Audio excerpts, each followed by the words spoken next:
네, 데일리 브리핑을 시작하기 전에 지금 벌어지고 있는 유로 2020 8강전에 대한 소식을 먼저 전해드립니다. 이 시간 현재 스페인과 스위스가 이 8강전을 벌이고 있는데 35분이 경과된 지금 현재 스페인이 1대 0으로 앞서가고 있습니다. 지금 전화에는 저희 위클리 매거진을 진행하시는 문대원 박사 연결되어 있습니다. 안녕하십니까? 안녕하세요. 네. 이 바이든 대통령이 이번 주말 독립기념일 연휴까지 미국인 70%의 집단 면역을 선언했었는데 실제 상황은 조금 못 미치고 있습니다. 그런데 이 어린이들의 백신 접종이 집단 면역에 중요한 역할을 한다라는 이야기가 되겠습니다. 이 어린이들 백신 접종이 포함되어야 하는 중요한 이유는 무엇입니까? 먼저 말씀하신 대로 가장 중요한 것은 집단 면역을 이루기 위한 이유 때문인데요. 네. 여기에 어린이 접종이 필수라고 하네요. 어허. 지금 현재 집단 면역을 보면 잠깐 얘기를 해보면 절대 쉬운 것은 아니죠. 그래도 지금 집단 면역이 과연 이루어질지 안 이루어질지 모르지만 그 집단 면역의 그 확률을 맥시마이즈 할 수 있는 건 역시 백신 접종이라고 하면서요. 네. 만약에 지금 현재 백신이 진행되는데 옛날에 초반에는 백신을 서로 맞으려고 그러다가 요새는 뭐 잘 맞지 않지 않습니까? 그래가지고 네, 네. 이렇게 그 백신을 주저한다는 백신 헤지턴시 아니면 그 거부하는 리퓨저 이런 것들이 제일 큰 걸림돌이죠. 그런데 이 집단 면역이 아니건 지금 백신이 최고로 중요한 것은 사실입니다. 이 집단 면역, herd immunity 정의를 이렇게 보면요.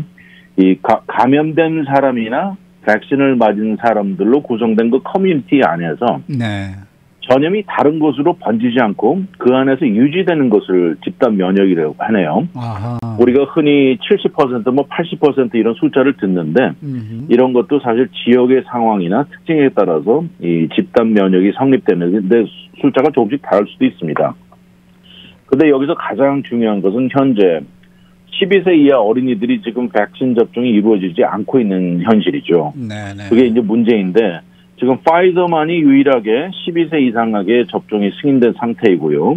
모더나 백신이나 존슨앤존슨은 지금 18세 이상만 접종이 내려져 있고 지금 신청 중입니다. 그래서 근데 이제 세 가지 백신 모두 12세뿐만 아니라 그 밑으로 뭐 10살, 12살, 9살, 6살, 2살 이렇게까지 지금 시도를 하고 있는데 그래도 아마 이번 가을에는 미들스쿨 어린이들 정도는 백신 접종이 가능해 보이고요. 아예 더 어린 아이들은 아마도 내년 초에 가서나 가능해 보인다고 그렇게 내다보고 있네요. 네, 네. 그러면은 어린이용 백신은 어떤 과정을 거쳐서 실험이 되는 건가요? 아무래도 이제 과정은 비슷하겠지만 성인들에 비해서 아이들이기 때문에 더 체구도 작고 그래서 그 도시지 결정하는 게 굉장히 중요하다고 합니다. 좀 네, 파이저 백신만이 12세 이상에게 접종이 허용돼 있다고 말씀드렸는데 모더나는 현재 12세에서 17세 사이 승인을 제출해 놓고 기다리는 상황이고요. 그리고 두 회사 모두 두 가지 백신 모두 6살에서 11살 대상 어린이 백신 지금 실험을 시작해서 진행 단계에 있습니다. 모더나는 첫 번째 단계로 모든 참여 있는 아이들에게 말씀드린 대로 다른 도시지의 백신이 접종되고 있고 그 아이의 가족 부모들에게는 이 아이가 몇 도시지를 받는지를 알려줍니다. 그래가지고 2살에서 11살짜리 그 사이 아이들에게는 두 가지 도시지가 접종이 되는데 50 마이크로그램하고 100 마이크로그램 두 가지인데요. 우리 성인들이 맞은 도시지가 바로 100입니다. 그리고 더 어린 나이, 생후 6개월에서 2살까지는 25, 50, 100 세 가지로 주어지는데 이렇게 주어지고 모든 데이터가 모아지는 것이죠. 말씀드린 대로 더 높은 도시지에서 더 많은 부작용이 나오는지 그런 걸 체크하면서 가장 적당한 도시지면서 가장 높은 효율을 내는 그 포인트를 찾아내는 것이죠. 근데 또 어떤 사람은 아이고 6개월밖에 생후 6개월 된 애가 부작용이 나타나면 어떻게 알아볼 수 있습니까? 이렇게 질문을 할 수가 있는데 네. 아무래도 애기들이 보내는 신호는 좀 몸도 아프고 잘 먹지 않고 울고 그런 게 신호지 않겠습니까? 그렇죠.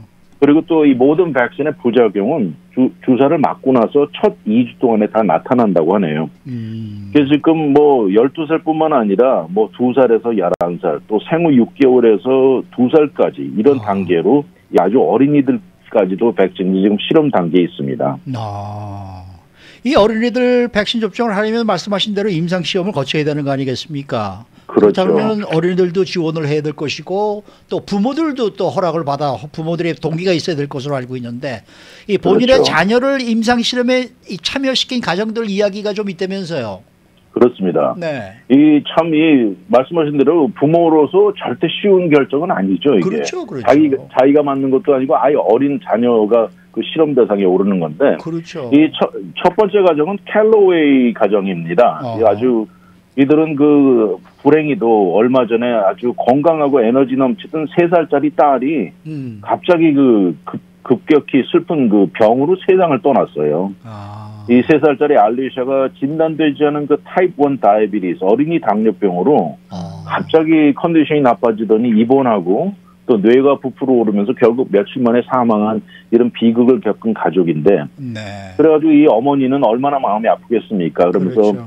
우리 아이를 잃은 것은 우리 힘으로 컨트롤할 수 없는 일이었다고 얘기를 하면서 그런데 이 코비드는 vaksin 효능이 요새 아주 높은 것이 거의 증명되다시피 하면서 우리가 컨트롤할 수 있다고 생각을 하면서 결정을 내리고요.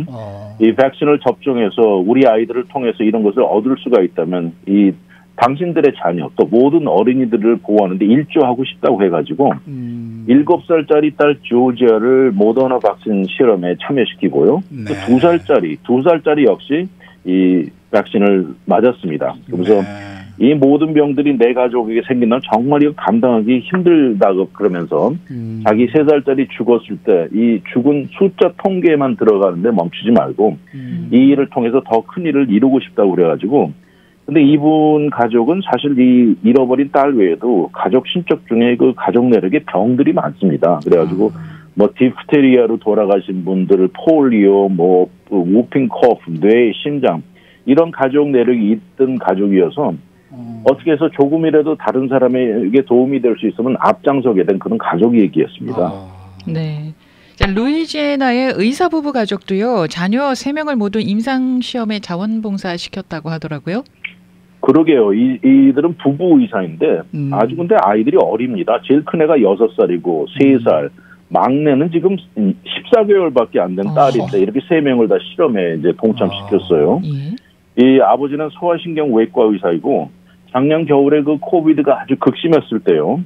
병원 안에서 뭐 이 의사의 전문 분야에 상관없이 모두 동원해가지고 일을 하면서 슬픈 장면들을 너무 많이 본 겁니다. 뭐 건강한 30대가 코비드로 죽고 가는 걸 거의 매일같이 봤고요.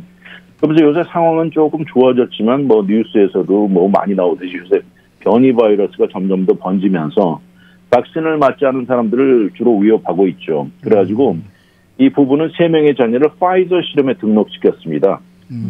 부인도 신경과 외과 의사인데 이 아이들을 모든 사람들이 바이러스를 벗어날 수 있도록 기여하고 싶다고 하면서 6살짜리 엘리하고 얘는 벌써 6월 8일 첫 번째를 맞았고요. 이 동생과 막내는 6월 21일 날 첫 번째 백신을 맞았습니다. 이 파이저 실험은 더블 블라인드 스터디라 그래가지고 사실 이 부모는 아이들이 백신을 맞았는지 플라시보를 맞았는지 모르는 연구죠. 그렇죠, 그렇죠. 예, 그래서 두 번째를 다 맞고 6개월이 지난 후에 이 부모에게 이 얘들이 어떤 걸 맞았습니다. 이제 하는데 지금까지 3명 모두 부작용이 없고요. 이 아무래도 이 두 분은 두 사람 다 의사라 그랬는지 모르겠는데 이 백신에 대해서 아주 긍정적으로 생각을 하면서 지금 이들 역시도 어린이 백신 없이는 집단 면역은 불가능하다고 이렇게 얘기를 했습니다. 네, 네. 근데 이번 백신 실험에 참여한 9살짜리가 자신이 세상을 살리는데 도움을 주고 싶어서 자원했다 이렇게 얘기를 했다면서요. 그러게요. 참 9살짜리가 어떻게 이런 큰 생각을 할 수 있는 게 놀라운데요. 이 집 역시 또 부부 의사 집안입니다. 예, 그 아들이 둘 있는데 이 닥터 역시 병원에서도 뭐 병원 복도 바닥에서 사망한 사람도 봤고 이거 직접 본인이 데이터를 모니터하고 있으면서 더 잘 알았던 사람이죠. 그러다 보니까 이 팬데믹을 종식시키려면 우리를 보호해야 되고 또 어린이들을 백신을 맞춰야 된다는 생각에 역시 뭐 의사라 당연한 거겠죠. 그래가지고 이 부인도 소아과 의사면서 아들 둘을 이제 실험에 참여를 시켰습니다. 물론 그 이전에 아이들에게 이 정확한 정보와 교육을 시키고 동참하겠냐는 의견을 듣고 11살의 제럴드가 형이고요. 9살의 크리스천이 이제 그 9살짜리가 바로 이제 동생인데 이렇게 백신을 맞고 세상이 정상으로 돌아와야 우리도 다 같이 여행도 할 수 있고 친구 생일 파티도 가고 학교도 자유롭게 갈 수 있다는 걸 알려준 겁니다. 근데 이상하게 큰아들은 피를 뽑는데 무슨 문제가 있어가지고 임상 실험에서 제외됐어요. 예, 그리고 이제 막내만 이제 가담을 했는데 이제 2개 백신 다 맞았습니다. 그리고 팔만 조금 뻐근했고 약간 의실했다가 지금은 아무 문제가 없다고 하는데 한 가지 하루는 갑자기 있다가 이 아이 주사 맞은 근방에 두드러기가 생겨서 부모님 놀라게 했는데 예. 깜짝 놀랐는데 좀 있다 보니까 큰아들도 두드러기가 나 있어서 알고 봤더니 두 녀석이 뒷마당에 나무를 오르다가 거기서 피부에 무슨 자극이 생긴 겁니다. 네, 그래서 네. 백신의 부작용이 아니었다는 걸 이제 알고는 안도의 큰 숨을 내쉬었는데 이제 그러면서 시간이 지나서 큰아들 제럴드도 12살이 넘었어요. 그래가지고 정기적으로 파이저 백신을 그 뒤에 맞았다고 합니다.